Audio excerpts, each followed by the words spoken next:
Friends, வாங்க புளி மிளகா பார்க்கலாம். புளி மிளகா ஊறுகாய்னு சொல்லுவாங்க. இது வரைக்கும் இதெல்லாம் நான் ட்ரை பண்ணது கிடையாது. அம்மா செஞ்சுருக்காங்களாம். அதுவும் இந்த மிளகால இல்லை, நம்ம யூஸ் பண்ணுவோம்ல சமையல் மிளகால செஞ்சுருக்காங்களாம். இப்போ வாங்க நம்ம கொடை மிளகால ட்ரை பண்ணலாம்.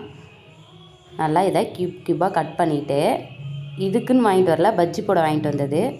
எதுக்கு வேஸ்ட் ஆக்கணும்னு சொல்லிவிட்டு பஜ்ஜி போடாமல் அப்படியே இருந்துச்சு. அதனால் இதை ட்ரை பண்ணிட்டேன். வாங்க, இதுக்கு மிளகா நல்லா இந்த மாதிரி கட் பண்ணிக்கலாம். கட் பண்ணிவிட்டு அதுக்கப்புறம் நம்ம தேவையான பொருள் பார்க்கலாம். வாங்க, இதுக்கு தேவையான பொருள் 4 பொருள் மட்டும்தான். மிளகா, அதுக்கப்புறம் வெல்லம், மஞ்சத்தூள், புளி, அதுக்கப்புறம் வானலில் நல்லா எண்ணெய் ஊற்றிக்கலாம். நல்ல எண்ணெயில் செஞ்சால் காரம்லாம் எல்லாம் கரெக்டாக இருக்கும்.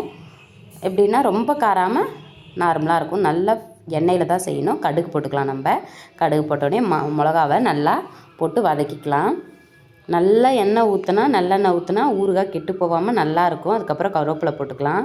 நம்ம வீட்டில் வானல் இப்படி தான் இருக்கும். உப்பு தண்ணியால் வானல் இப்படி இருக்கும். யாரும் தப்பாக நினச்சிக்காதீங்க ஃப்ரெண்ட்ஸ். அதுக்கப்புறம் நம்ம தேவையான உப்பு விட்டு மஞ்சத்தூள் போட்டுடலாம். அதுக்கப்புறம் புளி தண்ணியை புழிஞ்சு விட்டுக்கலாம் இதிலே. அவ்வளோதான் ஃப்ரெண்ட்ஸ்.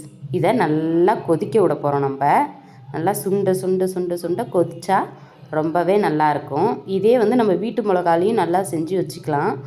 சாப்பாடுக்கெலாம் செம்மையாக இருக்கும். தயிர் சாதம், சாம்பார் சாதம் எல்லாத்துக்கும் நல்லா காரமாக வச்சு சாப்பிட்லாம். பாருங்கள், இப்போ வெல்லம் போட்டுக்கலாம். புளிப்பு, காரம், இனிப்பு 3மே சேர்ந்து செம்மையாக இருக்கும். நீங்களும் ஒரு தடவை ட்ரை பண்ணுங்கள். நான் இப்போ தான் ஃபஸ்ட் டைம் ட்ரை பண்ணேன். அம்மா வேலை செய்கிற இடத்துல செஞ்சுருக்காங்களாம், வீட்டில் செஞ்சது கிடையாதான். பாருங்கள், செம்மையாக இருக்குது ஃப்ரெண்ட்ஸ். இந்த புளி மிளகா ஊறுகாய் நீங்களும் ட்ரை பண்ணி பாருங்கள். இந்த வீடியோ பிடிச்சிருந்தா லைக் பண்ணுங்கள். கண்டிப்பாக நீங்கள் அந்த மிளகாவில் கூட செஞ்சு பாருங்கள். எனக்கு இந்த மிளகாய் இருந்தனால இதில் நான் செஞ்சு பார்த்தேன். செஞ்சு பார்க்கல, நம்ம வீட்டில் படைக்கிறோம்ல, அதுக்கு அப்பாவுக்கு தொட்டுக்கையாக இதை செஞ்சேன். ஹாய் ஃப்ரெண்ட்ஸ், வாங்க வாழைப்பூ பொரியல் பார்க்கலாம். வாழைப்பூ கட் பண்ண பார்த்து நூல் நூலாக வரும். அது அறியாமல் கட் பண்ண பார்த்தே கையில் சுருட்டிக்கலாம். அதுக்கப்புறம் இந்த மாதிரி கட் பண்ணி வச்சுட்டு, அதுக்கு முன்னாடி என்ன பண்ணுறீங்க, கொஞ்சோண்டு பச்சை பருப்பை எடுத்து ஊற வச்சுருங்க. பச்சை பருப்பு எடுத்து ஊற வச்சு அதுக்கப்புறம் வானலை வச்சு எண்ணெய் ஊற்றி கடுகு, கடலப்பருப்பு போட்டு அதுக்கப்புறம் காரத்துக்கு தகுந்த மிளகா போட்டுருங்க. காஞ்ச மிளகா போட்டுட்டு அதுக்கப்புறம் இந்த பச்சை பருப்பு ஊற வச்சுருக்கோம்ல, இந்த பச்சை பருப்பையும் இந்த வாழைத்தண்டு அரிஞ்சு வச்சுருக்கிறதையும் கொட்டி நல்லா வதக்குங்க. நல்லா வதக்கிட்டு தட்டு போட்டு மூடி வச்சுருங்க. தண்ணிலாம் ஊற்றக்கூடாது. நல்லா தட்டு போட்டு மூடி வச்சுருங்க. ஏன்னா வாழைத்தண்டுலே தண்ணி வரும். வாழைத்தண்டில் இது கிட்னி பிரச்சனைக்கு ரொம்பவே, கிட்னியில் கல் இருக்கும்ல, ஸ்டோன் சொல்லுவாங்கள்ல, அதுக்கெலாம் வந்துடும்.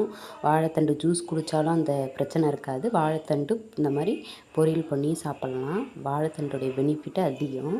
இதை நீங்கள் சாப்பிட்டு உடம்புக்கு கிட்னியில் கல் இந்த மாதிரி ஸ்டோன் பிரச்சனைலாம் இருக்கவங்க சாப்பிடுங்க. தேவையான அளவு உப்பு போட்டுக்கிட்டிங்கன்னா மூடி வச்சா இதிலே தண்ணி விட்டு வரும். இதிலே வெந்துடும். நசுக்கி பார்த்தா வெந்துடும். அதோட ஸ்டாப் பண்ணிடலாம். வாழைத்தண்டு பொரியல் ரெடி. அவ்வளோதான். சிம்பிளாக ஈஸியாக சத்த நேரத்தில் முடிச்சிடும். அரையிறது மட்டும்தான் கொஞ்சம் வேலையாக இருக்கும். அரிஞ்சு வச்சா அழகாக செஞ்சிடலாம். இதை செஞ்சு கிட்னி கல் உள்ளவங்க நல்ல பெனிஃபிட்டாக இருக்கும். ட்ரை பண்ணி பாருங்கள். இந்த வீடியோ பிடிச்சிருந்தா லைக் பண்ணுங்கள் ஃப்ரெண்ட். கொஞ்சம் சப்போர்ட் பண்ணுங்கள்.